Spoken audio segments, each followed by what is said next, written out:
Hello guys, welcome to Water Sign. So this is for Water Sign, Cancer, Scorpio, and Pisces.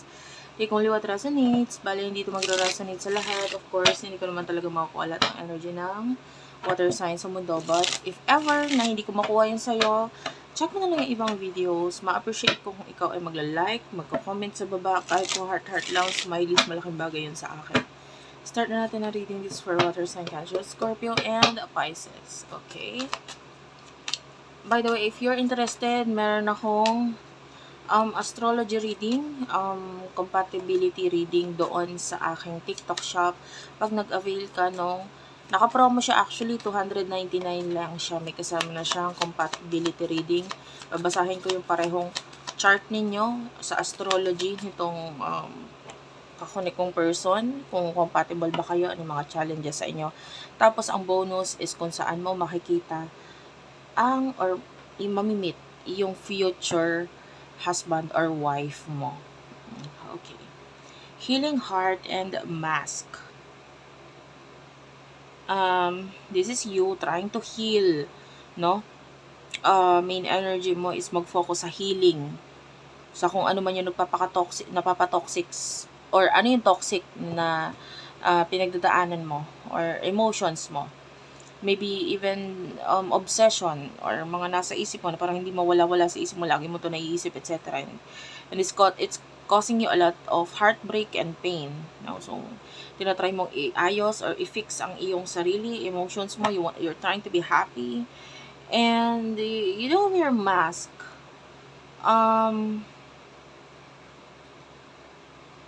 Let's clarify the mask here. Photograph, and the sword, and the rose. Okay, kung sino man itong may mga tinatagong emotion sa'yo, hindi nagiging totoong tao sa'yo, you are ready to cut them off.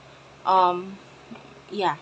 Because ang pinoprotektahan mo dito yung sarili mo eh. So, maybe these are people with a photograph. Maybe, importante talaga sa'yo because photograph is like a picture, with memories.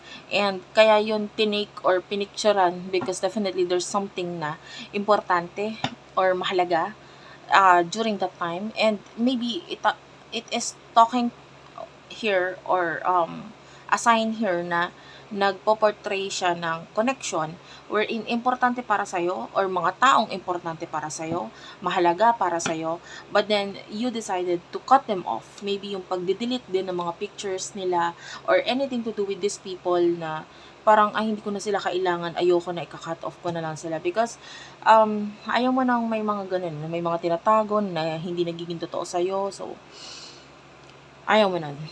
Anyway, maybe may mga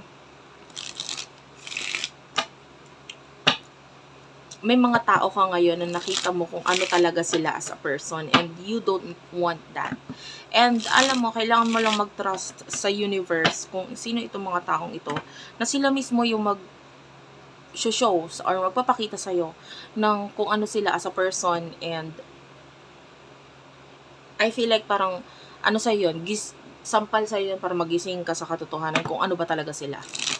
Maybe these are false friends. Ayan. Or, pagdating sa love, maybe there's this person na not being truthful, hindi nagiging totoo sa kanyang emotions towards you, tapos ikaw, you want clarity, you want to cut off, kasi ayaw mo ng ganun eh. So, who is this person that you're dealing with pagdating sa love? Okay, do you have an engagement ring? Clock is here. Okay, nahulog yung mga cards. But anyway. You do have your engagement ring, clock, keys on a ring. So, nakikita natin that maybe there's partnership sa inyo nitong person na ito. And,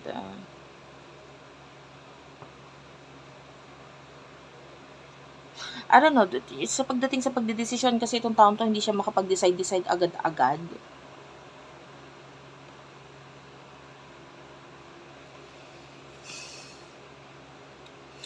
Kung ikaw ay healing, you're on the process of healing. Actually, itong person na to is healing din eh. Nasa process din siya ng pag-heal. And, importante or mahalaga ka rin para sa kanya. what is the mutual energy here, the situation here between you and this person?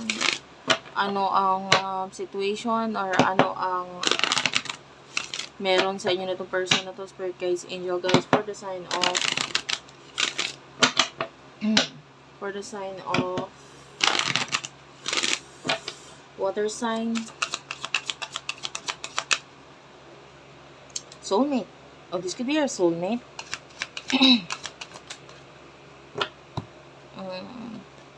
Ayan. It is safe for you to love.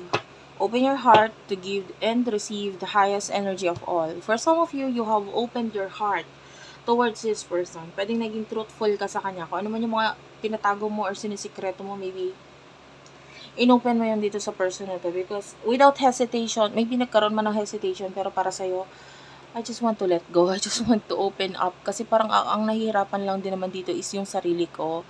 I just want to cut off this person kasi ang nahirapan lang din naman dito ay ang sarili ko. No? Nagbibigay ito ng confusion para sa'yo. It's like you want to transform yourself and you want to heal fully. Pero kasi alam mo yung mahirap kasi pag may mga itinatago tayo sa sarili natin. Like, pag hindi mo hinarap yon at kinontinue mo na lang sa pagtatago tapos isipin mo na lang, nakakalimutan mo na lang, medyo mahirap. So, this is you opening up yourself towards this person or kumbaga pwedeng nakatingin ka na lang ngayon sa realidad na parang, okay, you know, I don't know, some of you could be friends or parang kapatid na rin ang turing mo or maybe you are magkapit-bahay. I'm seeing malapit na connection sa inyo ng person na ito or matagal na connection. Okay, and this time, you're letting go of this person because you want to focus on bigger stuff or bigger things na dadating sa buhay mo. And you do have your healing family issues. So, kanina pa nagpapakita sa atin yung word na healing. So, pareho kayo na nag-heal ng person na ito. Now, if you're the one na nag-open up sa person na ito regarding some kind of truth or clarity or some kind of revelation, mga binanggit mo sa kanya, I feel like mas naging open ka to receive kung ano man yung mga dapat mong ma-receive dito sa connection na ito. So anyway, ano yung emotions niyo sa isa't isa?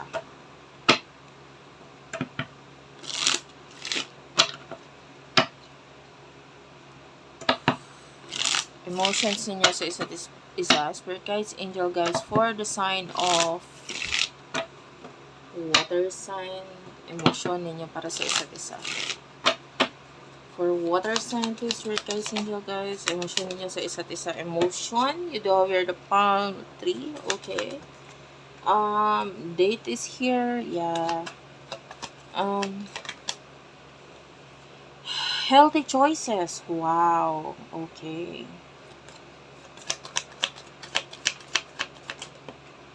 You do have your love, hand of cards, and soulmate. Yeah, you could be dealing really with your soulmate. Ngayon, nakikita natin dito, tinatry mong i-build ang iyong sarili, stability. And sa inyo ngayon, pwedeng ikaw ito na nagmamatigas at you are, you know, a person na pwedeng nagfo-focus ka sa growth mo because the tree is focusing sa kanyang growth. And this is about you being new, like a new person. After nitong mga pagka-cut off na ito, after nitong pag-heal na ito, you are like a new person here with the date. And it's like, it's showing to me as parang hindi mo kilala yung sarili mo or parang hindi mo, hindi ka ganito. Pero dahil sa ginawa mo na ito, may mga na-discover ka sa sarili mo na parang, oy, ang ganda pala. Okay pala tong ginawa ko kasi mas nakapag-focus ako sa love sa sarili ko and how I take care of myself, my you know, I want to be happy. And I feel like itong choice or itong ginawa kong step na ito ay nakapag-align para mas maibigay ko yung pagmamahal na yon sa aking sarili. And this is you as a new person dahil dito. And you might be focusing on your self-love, loving yourself. Ngayon yung person na ito has a lot of love for you. This connection is so intense para sa kanya. And still not showing any actions. I don't see any actions or maybe emotions or pagpapakita ng emosyon dito sa person nito. Like with the hand of cards, marami pa rin siyang iniisip or emosyon na itinatago sa'yo. And I feel like this person wants to be one with you. Parang gusto niya rin ituloy or i-open up ang emotions niya with you. Okay? Pero maaaring marami siyang kailangan i-take ng risk for now.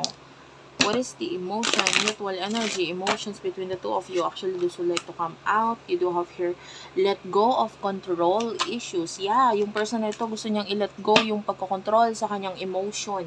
Dahil maaaring yun yung ginagawa niya. And sa iyo naman, maaaring na i-release mo na try mo nang kontrolin or makontrol ang situation between the two of you. But yung person that is would like to, let go yung connection or yung emotion niya. Kasi something is hidden here sa emotion ng person na ito. Ngayon, dahil dito, mas kusa na lang na nag-unfold or hinahayaan mo na lang na kusang mag-unfold or mag-open ang mga opportunities or mga dapat na dumating sa'yo or ibibigay ng universe sa'yo. You do have your finances and career. So, this is financial issues. Na pinagpo-focusan ngayon. And this could be you focusing on your finances. May mga nahihirapan kang kunin or ma-achieve. And I feel like for now, etong career mo na ito, medyo nagiging malaki din ang effect ng either love or mga taong involved dito. And tell me more about this.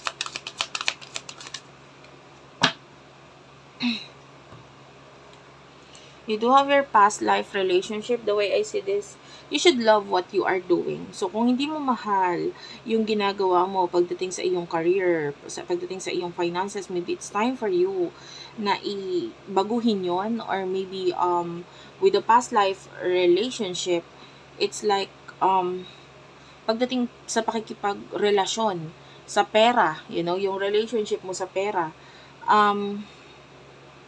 think about the past. What do you really like in the past? Ano ba talaga yung mas gusto mo? Ano ba talaga yung mas nagbibigay ng confidence? And ano ba yung nakakapagpa-saya sa'yo? Now, you have to, balikan itong energy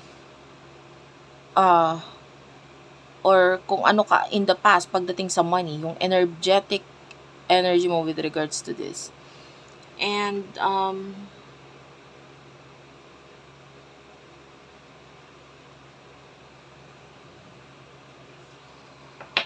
kung gusto mo talaga yung ginagawa mo, if you really do like what you're doing, kahit nahihirapan ka, i-push mo lang, ituloy mo lang. Why? Kasi gusto mo yung ginagawa mo no?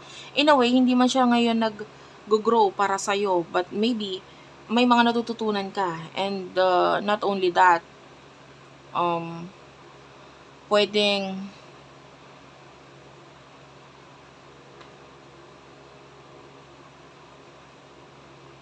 wini-welcome mo yung mga bagong opportunities or bagong learnings. And you need to apply this pagdating sa iyong career or finances. More on career and finances yung nakikita natin kasi yun ang focus mo What will happen in the future for the both of you? Water sign, Cancer, Scorpio, Pisces. Ano mangyayari in the near future para sa'yo?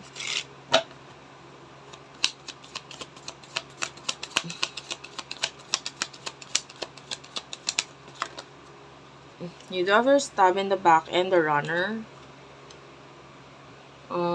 Cupid's arrow and kisses.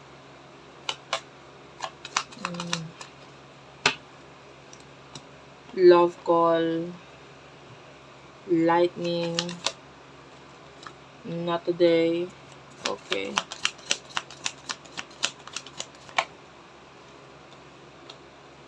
Paradise. The butterfly. In the future, nakikita natin na maaaring mahirapan itong person nito na makipag-connect or communicate sa'yo. Although gusto niya. Nandun yung gusto niya makipag-communicate and may mga gusto siyang sabihin sa'yo. But dahil sa transformation or pagbabago ng isip mo, this is you causing this person a lot of heartbreak.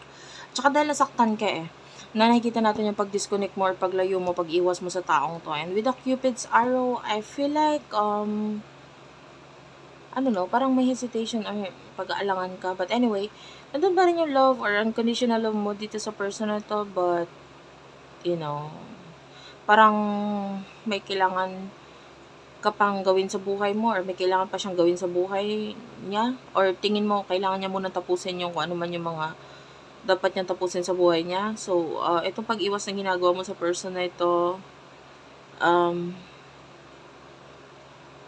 is causing a lot of expansion, growth para sa bawat isa sa inyo. And you do have here codependency,